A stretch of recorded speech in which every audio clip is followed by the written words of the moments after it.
At this hour, we continue to follow breaking news. As you can see, the situation is still unfolding in Clark County, where we have confirmed that there has been a shooting, shots fired inside that building at a Clark County public health complex. And we have just confirmed as well, a staff member there was hurt, and so was the shooter, who is a woman in this case, but no one else was injured. The Veterans Affairs campus, of course, is housed there in the building on East 4th Plain, and all evening, of course, clinics have been canceled. This shooting happened just at 4 o'clock. Joel Iwanaga on the scene right now. Joel, what can you tell us? Jeff and Kelly, good evening to you. As you can imagine, those waiting for loved ones outside the VA described quite a frantic scene. Of course, their big question, was my loved one inside? Was my loved one the victim there? Let's give you a live look here at 6 o'clock tonight.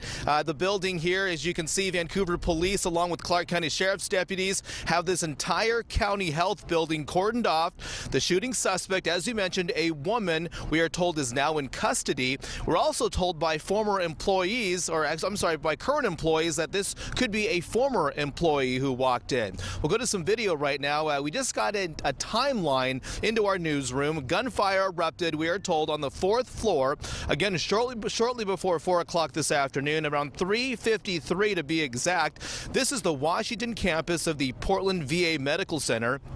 I'm told at least 4 shots were fired. 2 people, including a VA employee, this just in, a VA employee, police say, were rushed to Peace Health Southwest Medical Center, including the shooter herself, that VA employee suffering a gunshot wound, his or her condition not known at this hour. And the suspect, meanwhile, again, was taken by building security, and as of 5:30 this evening, about a half hour ago, deputies were still taking people out and escorting them out of the building. And as you can imagine, once again, those who had loved ones inside at the time of the gunfire were in a panic themselves. Take a listen. His girlfriend came over to the house and said that she was trying to get into the building, and the cops were showing up, and he had just walked in, and I didn't know whether or not he'd been shot. So, you know, she said somebody had been shot.